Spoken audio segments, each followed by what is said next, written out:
In her early 40s, Penny was a woman who at first glance could seem inconspicuous, almost disappearing into the crowd. She is a highly educated professional, mother of two teenagers, confidently standing on her feet in this complex world. Her appearance did not meet the standards that people used to consider attractive. But this unusualness concealed a depth that was not immediately apparent, but remained in the memory for a long time. Her height was slightly above average, which made her figure even more noticeable. She was more angular than proportionally slender, with a physique that showed long arms and legs, straight shoulders, and a posture that would have suggested to a careful observer her inner strength. Short dark hair framed a face that could not be called classically beautiful. His features were sharp, but expressive, as if every line, every curve contained a story. Her lips, slightly thin, were always slightly pursed, betraying her tendency to concentrate. Deep eyes, which could be bottomless soft or piercingly sharp, reflected a mind that one could not help but fall in love with. Her demeanor was also discreet, but no less memorable for that. She did not try to attract attention, did not strive to be the center of the universe, but in her movements, in her gestures, one could read the confidence of a person accustomed to solving problems, accustomed to taking care of both her family and herself. Even her clothes were simple but thoughtful functional pieces that showed off her energy rather than her outward appearance. And yet, despite all this, I wanted her. I've wanted it for many years. This desire smoldered within me not as an instant impulse, but as a quiet, persistent fire that flared up every time I saw her. It was a feeling not tied to beauty in the usual sense, but born from her charisma, her character, her intelligence. Penny was unique, and that uniqueness beckoned me, making me dream of one day touching her, getting to know her, being close to her in a way that no one else had been. For most of the time I've known Penny, she has come across as a woman with an intense, even commanding personality. This was a trait that caught my eye from the first minutes of communication. Her mind, sharp and fast-working, immediately placed her at the center of any conversation, and her level of education gave her words weight. She was a person who was used to getting her way, and she did it with such persistence that it was often easier for those around her to give in than to try to convince her. Her husband, a very good friend of mine, realized from the very beginning of his marriage that the best way to maintain peace in the house was to let her do things as she saw fit. He was a calm man, prone to compromise, and his gentleness only emphasized Penny's strength. She, on the other hand, could be as hard as granite if things didn't go according to her plan. At such moments, her voice became harsh, almost cold, and her facial expression became adamant. This rigidity of hers, her intransigence in relationships when it came to her desires, repelled me for many years. I saw strength in Penny, but this strength seemed harsh to me, devoid of warmth. It was as if she kept the world at a distance, protecting herself from it with invisible barriers erected from her strong character. I sometimes admired her determination, but at the same time I could not help but notice that behind this there was a certain coldness. Her habit of always being right, her desire to control everything around created a wall between us that seemed insurmountable to me. But then, gradually, starting in October 2003, something began to change in Penny. These were subtle, barely noticeable changes, which at first I could take for a figment of my imagination. Her voice became a little softer in intonation, her gaze, usually sharp, sometimes acquired warm shades. She suddenly began to seem more vulnerable and alive to me, as if cracks had appeared in her character, through which a warm, barely perceptible human side was breaking through. I didn't know what caused these changes, but they attracted me. This new side of Penny revealed something that I had not seen before or could not see through her authority and unshakable confidence. I am increasingly convinced that we are always striving for something that is not available or different from what we have. This desire, like a hidden stream, moves us, attracting us to what is beyond the boundaries of the usual. In the case of Penny and me, this truth was especially clear. The contrast between the two women in my life was striking, and perhaps that's what made it so compelling. My wife is a short woman with round, soft curves that always radiate warmth and comfort. Her figure was far from overweight, but there was a sense of femininity, almost maternal softness in her. Her blonde hair, which she often styled in loose curls or modest updos, gave her appearance a light, kind tone. Her breasts were large, lush, such that they immediately attracted the eye and aroused admiration, and her legs were stocky, strong, with well-defined muscles. These legs, although not long, made her walk confident and springy. Penny was the complete opposite. Tall, almost frail in appearance, she seemed elongated, as if created from lines rather than curves. Her angular figure seemed to embody severity and restraint.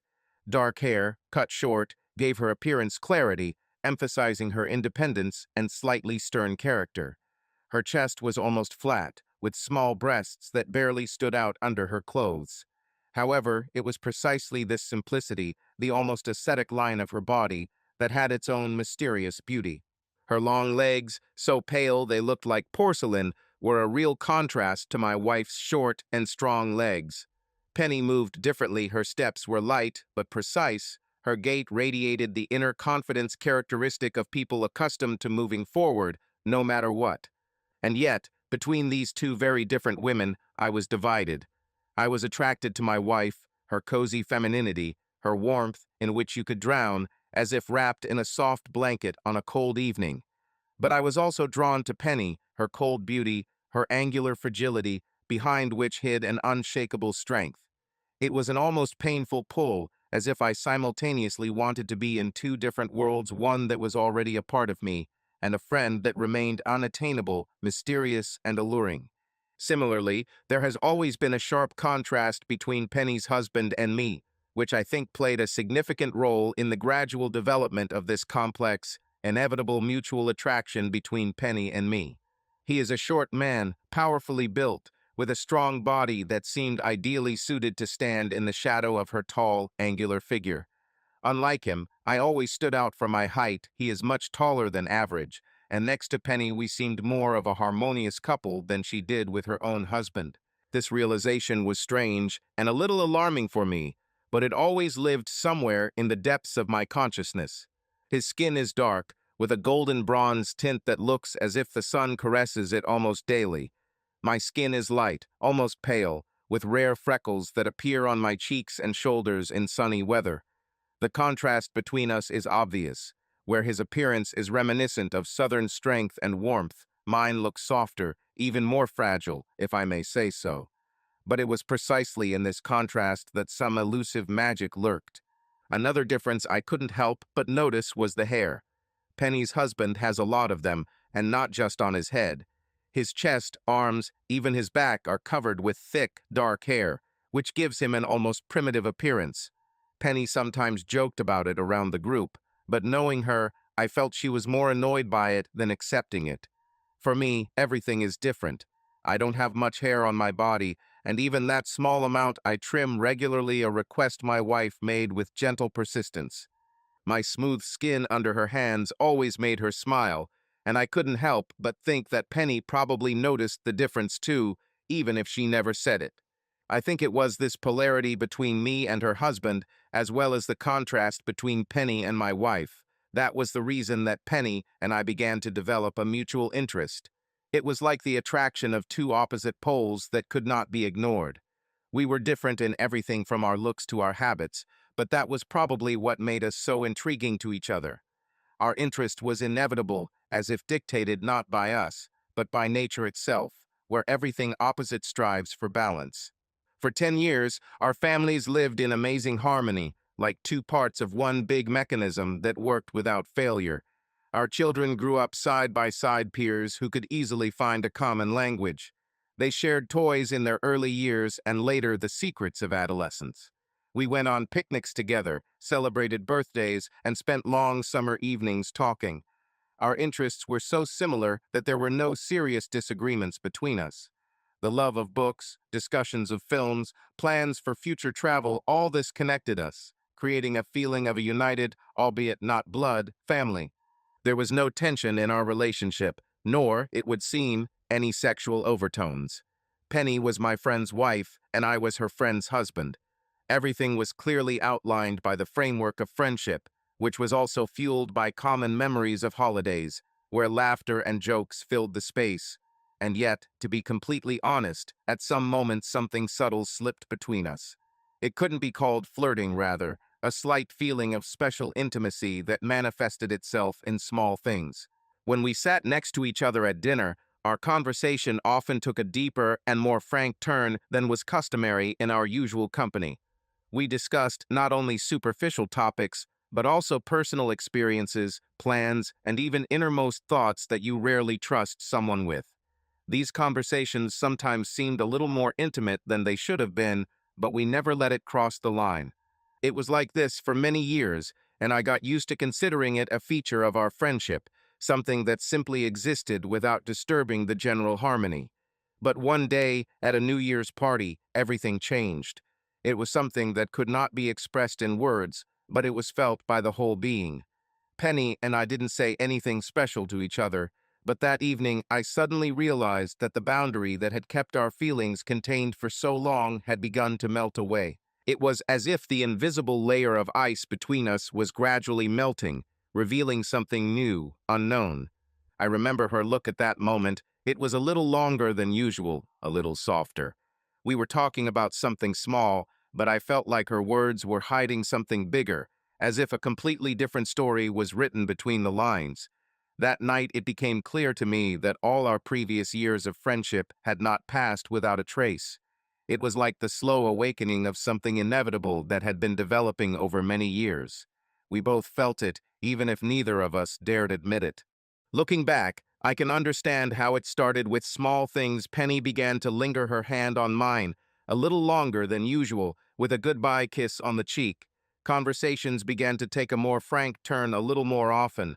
Sometimes she accidentally didn't turn far enough away, and instead of our cheeks we touched with our lips, supposedly by mistake. Nothing specific, but in retrospect the sexual tension was definitely building. Of course, I didn't notice it at all at the time. Gradually the situation began to develop, and it happened so smoothly that I hardly immediately noticed how everything was changing. At first glance, nothing special happened. Our families still met often, the children continued to spend time together, and Penny and I, as before, discussed organizational issues or shared everyday trifles. But whereas previously most of the communication took place between my wife and Penny, now more and more often she addressed me directly. Whenever it was necessary to arrange a family meeting, plan a joint hike, or simply discuss help with children, Penny increasingly dialed my number. Previously, this was rare calls were usually addressed to my wife, as was customary. But now my phone began to ring more and more often. This was not something deliberate or suspicious, at least at first glance. Her voice still sounded just as calm, but something new appeared in her manner of communication, a slight warmth, almost imperceptible if you didn't pay attention. Sometimes her calls didn't even require a special reason. She might call to clarify something or share some minor thought, but these conversations became a little longer than one might expect. Text messages, once rare and limited to short practical phrases like "see you at 5" or "bring juice for the kids," have also begun to change. They became more frequent and, more importantly, more personal. Instead of short and dry formulations, they were filled with details that were unnecessary for the essence of the matter, but made the correspondence lively. We discussed not only plans, but also impressions of books we read, memories from childhood, or even just shared funny moments of the day. Over time, I began to notice one little thing that did not so much surprise me as intrigue me. Her messages no longer had the usual periods at the end. Instead, X appeared a small but significant gesture. It wasn't an overtly romantic move, but it did carry a certain warmth and informality. At first I thought it was an accident or a habit, but such messages began to be repeated, and each time it involuntarily made me smile. Each X at the end of her text seemed to be more than just a symbol. It was like a touch that might go unnoticed by others, but for me it became a quiet signal, a reminder that something more than just friendship was beginning to emerge between us. Again, little things, but in the end they added up to a noticeable change in the nature of our relationship. And because it happened slowly, the changes became obvious long before any of us realized it. The real turnaround came after one long, slightly drunken Friday night party with our mutual friends. Penny usually drives herself and doesn't drink at dinners. But that evening she and her husband had other guests, so she could afford a couple of glasses of wine. It's funny, after 2 drinks, Penny gets a little giggle, and, as always sitting next to me, she gets tipsy pretty quickly. We discussed our family's upcoming summer vacation together. I collected several travel brochures and took notes on each option. Penny's husband always leaves her vacation choices to her, and my wife trusts me to do so, so it was only natural that we discuss them together. I offered to give Penny the bag with the booklets and notes so she could study them and say what she thought. And then everything changed. Penny put her hand on mine and had a strange look on her face. The voice became low and conspiratorial. "No," she said. "Bring them on Monday morning when the children go to school." I froze for a second. A little drunk, I wasn't sure if I heard correctly. "On Monday morning?" I asked again, checking the situation. "So Paul can watch them too." "Paul will leave with the kids," Penny said quietly, smiling slightly drunkenly. Our eyes met, and she squeezed my hand under the table, and then turned sharply to the neighbor on the other side. I sat back in my chair, puzzled. The rest of the evening passed quietly. It seemed to me that Penny's foot accidentally touched mine more often than one would expect, but by the time we were all standing in the hallway, thanking the owners and saying goodbye, I began to doubt that anything had happened at all. The guests, stretched out in a long line, went out to the cars. The night was dark and moonless. My wife opened the car door and turned around to say goodbye, and Penny kissed her on the cheek. I shook Paul's hand, both of them slightly tongue-tied. When Penny leaned towards me for the usual goodbye kiss, I decided that it was all just a figment of my imagination, caused by too much good wine. But leaning towards her, I saw how she deliberately turned her head, and the next moment our lips touched. Then she pulled away abruptly and smiled. "See you on Monday," she whispered. "Good night." I stood silently until my wife's voice brought me back to reality. I got into the car, and it drove us home. Unsurprisingly, I spent the rest of the weekend with butterflies fluttering in my stomach, unsure whether Penny had actually invited me to be alone with her, much less whether I should agree to the invitation if indeed there was one. No, that's not true. I had no doubts at all.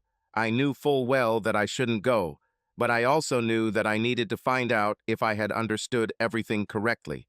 I have never cheated on my wife before, although there have been several opportunities over the years of marriage. But this wasn't just any woman. Penny was one of our closest friends, someone I should think of more as a sister than a potential lover. To my horror, I realized that this made the idea of being seduced by her even more exciting. Saturday passed in anxiety and Sunday in worry. My head was full of lust and guilt, even though I hadn't done anything yet. By nightfall, I had already convinced myself that it was a misunderstanding and that I wasn't interested in Penny at all. But by morning, I already knew that I had to check if I was right. I told my wife I had an early meeting with a client in Leeds and left home early that morning. She had no reason to suspect anything was wrong. These encounters happened every week, so at 7:30 I parked the car around the corner from Penny's house on a busy street where her presence would not arouse suspicion. I waited patiently, listening to the news on the radio and watching the entrance gate. Finally, the large automatic wooden doors began to open, and Paul's car and the children drove out onto the road. As soon as they were gone, I started the engine, slipped through the gate, and drove up the long, straight driveway to the house. In the rearview mirror, I saw the gates close behind me, cutting off all the nosy neighbors. Having stopped, I put on the handbrake, got out of the car, and looked around nervously. The house seemed empty.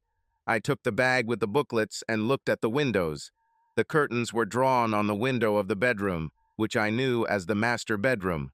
Suddenly a face flashed behind them, but then disappeared. Nervously straightening my tie and trying to hide my already growing excitement, I walked up to the red front door and knocked softly. There was no answer. I knocked a little harder and heard someone running inside the house. The click of the lock. The door opened a few inches and stopped, held in place by a chain. In the narrow opening, I saw Penny's face. She was wearing a tightly pulled bathrobe. She didn't smile. My heart sank. "Hey, Penny," I muttered, trying in vain to sound casual. The door closed. Oh God, I thought. Am I wrong? Misunderstood her signals. But then the chain rang and the door slowly opened.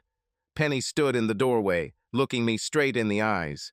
There was a strange expression on her face, which at first did not make me happy at all. Did I come at the wrong time? I asked, giving both of us the opportunity to retreat or pretend that we had come for another reason. Penny looked a little embarrassed. Her robe came apart a little, but she immediately wrapped it tightly around her. Was this on purpose? Through the gap that formed, I noticed lace underwear. It's definitely not a normal Monday, right? Oh God, I thought. Maybe I'm right after all. "Come in," she whispered. With my stomach clenching with excitement, I entered the hall. I brought booklets with vacation options. I began hesitantly, my voice sounding a little squeaky. "Thank you," Penny smiled. "Will you have some coffee?" I looked at my watch, pretending to check the time. It's stupid, because I already knew very well how much I had in stock. "Yes, perhaps," I answered. Penny led me down a short hallway into her spacious kitchen, bathed in morning sun. I followed her, trying my best to detect signs that I had not made a mistake. I noticed that her hair was neatly styled. They obviously don't look like that when they just got out of bed. As I walked by, I smelled the sweet, fresh scent of her skin, the smell of a recent shower. Is this also a sign? While Penny filled the kettle, I placed the bag of booklets on the wooden kitchen table. There are several options here, but it's hard to find a house that would suit all of us. I tried to keep my tone neutral, glad that my voice sounded more natural. Penny walked over to the table, lightly brushing her thigh against my leg as she passed. I remained standing there, still nervous and uncertainty, wondering if this was a signal. She began flipping through the top two booklets, standing close enough that our bodies were touching each other. There was plenty of space in the kitchen, so there was no need to stand so closely. Was this a sign? Did she mean that now is the right time? But I still wasn't sure. Her voice remained practical and matter-of-fact. The risk of making a mistake was too great to act. Maybe I made a huge mistake. Or maybe she changed her mind. Or I was distracted by the sound of a boiling kettle. Penny stood up slowly, touching me lightly again, and walked over to make the coffee. I smelled her perfume again. I was literally shaking with excitement. Penny's scent soon mingled with the strong aroma of freshly ground coffee. I took a deep breath as Penny filled the loud coffee grinder with dark beans. "I think the Victorian cottage from the blue booklet would be suitable," she continued, as if not noticing how her presence affected me. "But the sea house also looks tempting. Oh, damn it," she cursed quietly. "What's happened?" I asked, approaching her. "I can't get the lid off," she said. "Will you help?" Always happy to help, I moved closer. "Will you hold the base?" I asked. Penny nodded, grabbed the coffee grinder, and pretended to struggle to hold it. Our bodies were so close that I felt the warmth of her skin through her clothes. I turned the lid counterclockwise, and it gave way easily. She wasn't pinched at all. I looked at Penny in confusion. And then she kissed me. On the lips. A real, purposeful kiss. No coincidence. And everything immediately began to spin. A decade of repressed desires burst forth. "I thought you would never take the first step." She laughed, her eyes sparkling with mischief. I could only look at her dumbfounded. "Stupid," she chided gently, kissing me on the lips again. How clearly still needed to be shown. I felt embarrassed, my face flushed with embarrassment. Penny smiled cheerfully and kissed me again, hugging me around the neck. We merged again in a long, passionate kiss. This time my hands carefully reached under her robe and hugged her waist, feeling the softness of her skin. We kissed, our bodies pressed against each other, and the tension between us grew. Penny let her robe slide to the floor, revealing her expensive, lemon-colored lingerie. She looked stunning, but slightly embarrassed, her eyes cast down to the floor. "Like?" she whispered. No one but Paul has ever seen me like this. I stepped towards her, took her fingers in mine and kissed them, then touched her lips. Penny led me into the guest bedroom, where we continued what we started downstairs. I felt tension and doubt, but her look and actions spoke of determination, and I followed her. When we finished, I lay next to Penny, feeling our breathing slowly return to normal. A few minutes later, I felt her body tremble. I looked at her face and saw that tears were flowing down her cheeks. "Penny," I whispered, hugging her to me again. "What's the matter?" She shook her head. "Nothing." "Tell me." "Please," I insisted. "It's just that I've never cheated on Paul before. It was wonderful, and I wanted it so much. I planned it, and everything was as good as I dreamed, but I never." "I know what you mean," I said, trying to calm her down.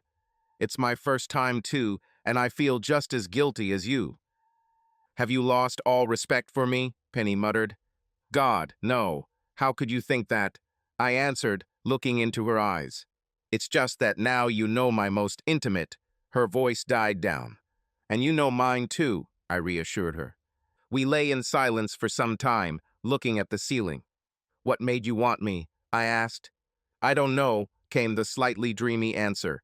"Paul and I are so ordinary, so used to each other. I think I needed excitement to feel attractive again, like a real woman." "You always knew that I found you very attractive, didn't you?" I asked. Penny blushed. "And I always liked you. That's why I thought you might. I want to go all the way." I laughed. "I guess we've done it now, haven't we?" We lay together in silence. I hugged her slender body. After a long pause, Penny muttered something. "Sorry," I whispered. "I couldn't hear it." I asked. Penny repeated more clearly. "Would you like to do this again?" My reaction was immediate and instinctive. "Certainly," I answered, but then hastily added, "but only if you want it to. We could do this every day, every week, or even never again. Whatever you want." That day, it was difficult for me to concentrate on work.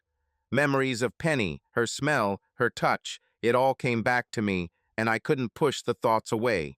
My wife didn't suspect anything, but I was tormented by guilt. When I called Penny, she said she, too, had mixed feelings. We agreed to meet the next day to discuss what to do next. The next morning, I arrived at Penny's house. She let me in, looking calm and collected. We talked about what happened. Both admitted that we do not regret it, but we are aware of the consequences. Did you? Did you like it?" I asked. Penny smiled. "It was fantastic. You know that, and don't ask for compliments anymore. We were sitting in the kitchen, our bodies were close, but not touching each other. I didn't know what to say next, but Penny saved me." "I don't regret it, Tom," she said, smiling slightly. "But should we continue, or should we stop now?" "Do you want to stop?" I asked, feeling mixed emotions. She looked at me and finally answered. "Don't know. Maybe not. Maybe we should allow ourselves a little more joy." I breathed a sigh of relief and leaned down to kiss her. Penny answered, and at that moment I realized that our adventure was not over yet. "The best thing to do now is to stop and try to forget about all this," Penny continued almost objectively, as if she were talking to one of her clients. "I know," I replied, gently massaging her shoulders and neck. "But I'm not sure I can just go back to the way things were before. Not after, you know." "Just say it, Tom," Penny said, slightly annoyed. "Tell me what really happened. We'll never solve anything if we don't face the facts." I felt a rising tension, as if the words themselves could change something significant between us. "And the facts?" I told her. "The facts are that we both wanted it, we both loved it, and frankly, we both succeeded in it. Ouch." As she spoke, I continued to massage her shoulders, but her words distracted me and I accidentally pressed too hard. She shuddered, and I, without expecting it, felt a slight mixed feeling of guilt and pleasure from the unexpected compliment. "So where do we go next?" I repeated the question. Suddenly, a car engine sounded nearby on the street. Penny jumped up and went to the window to investigate. I followed her, leaning forward slightly, trying to see what was happening. "It can't be that Paul is back so early," she whispered tensely. It's not like that, I said, looking down the long driveway and through the closed gate at the car parked at the end. Whose car is this? Penny sighed heavily in relief. It's that curious old man from next door with his new Jeep. He's not very good at parking it yet. Or maybe he just wants to know what my car is doing here at this time of day, I suggested. We watched in anxious silence as the sedan lumbered out of the gate and drove away. Penny let out a theatrical sigh of supposed relief. That doesn't mean we do anything, she said with a hint of sarcasm in her voice. I felt the warmth of her body next to me giving me conflicting feelings. On the one hand, there is desire. On the other, there is a feeling of guilt. Everything inside me screamed that this was wrong, but at the same time, I couldn't stop thinking about what happened between us. We both have work, Penny whispered quietly, as if trying to return to reality. I leaned close to her ear and whispered, "Do we have time?" Penny mumbled in response, and I could feel that she was trying to resist her feelings, but at the same time, she couldn't control herself. "So what do we do next?" I asked. She turned to face me, her eyes meeting mine. For a moment, there was silence between us, a silence full of unexpressed words and feelings. Penny kissed me firmly on the lips, then pulled away, looking at me with a thoughtful expression on her face. "Are we having an affair now?" I asked, feeling stupid that the words just came out on their own. "Do you want us to have one of these?" she asked, her eyes sparkling, mischievous, and incredibly sensual. I knew that no answer would be required. I kissed her again, lightly and lovingly. So a magical, one-time meeting grew into a full-fledged affair. For the first week, we were like children with a new toy, meeting and spending time together almost every day, despite the risk and danger of being discovered. We both felt obsessed with each other, and our attraction was so strong that it seemed like there was nothing that could stop us. By the next weekend, we realized that if we continued like this, we would soon be discovered. We decided to meet less often, compensating for this by spending more time together each time. It took us a little time to come to terms with what happened and overcome our guilt. Neither of us had cheated on our spouses before, and initially this feeling haunted us. We both knew it was wrong and didn't try to make excuses, but we felt helpless to resist it. We loved our spouses and our children. Neither of us wanted to leave our families, but at the same time, the new, exciting dimension we brought to our lives was too valuable to just end like that. As we got used to this secret world, we relaxed more and more, and our connection became stronger and more exciting. The 2 years since I first walked into Penny's house on that fateful Monday have been both exciting and painful.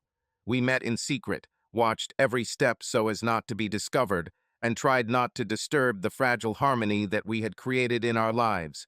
But one day I realized that this cannot last forever. Everything that happens in secret must either be stopped or revealed sooner or later. I didn't want one or the other, but I knew that continuing this novel would inevitably lead us to the edge of the abyss.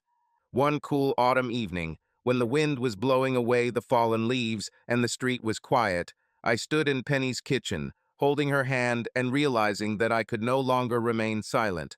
My feelings filled me to the brim, and although I loved my wife madly, I understood that my affair with Penny had brought me into a state from which there was simply no way out. We could no longer pretend that our attraction was not something serious. "Penny," I began quietly, looking into her eyes, "we need to talk about what's happening to us." It all became too big for us to simply ignore. I can't pretend that everything is the same. She looked at me carefully. Her eyes were full of mixed emotions, melancholy, anxiety, and tenderness at the same time. I felt her fingers squeeze mine slightly, as if she was afraid of losing this moment of intimacy. "Tom," she whispered quietly, "I understand you. I thought about this too. We've come so far that I don't know how to go back. I don't want to lie anymore," I admitted. "Every day it becomes more difficult. To my wife, your husband, our children, they all trust us, and I just can't live this lie anymore." Penny looked away and looked out the window in silence, where the leaves were slowly swirling. She seemed to be weighing every word she was about to say. "Tom," she finally said, I also don't want to live in this state of eternal deception. But what can we do? Are you ready to leave your wife? Am I ready to leave Paul? Are we ready to destroy everything we have built for so many years for something that may just be a temporary hobby? She fell silent, and I realized that her words made sense. We were both adults, responsible for our families and our lives. Penny looked at me again, and her gaze softened. She knew I couldn't give her a simple answer, just as she couldn't find one.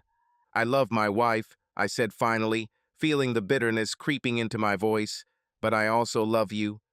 It's impossible, I know, but it's true. And if I could choose one of you, I couldn't. Penny nodded, tears sparkling in her eyes. She quietly leaned towards me and touched my cheek with her lips. We stood there for a long time, immersed in our thoughts and feelings. It was the moment of truth, the moment when we both realized that our time together was coming to an end, because to continue like this would mean losing everything we loved. Tom, she whispered, maybe we need to break up. Now, while we can still leave without destroying our families and ourselves. While we can still remain who we are. I love you, but I can't afford to lose my children, lose Paul. These words sounded like a sentence, but I knew that she was right.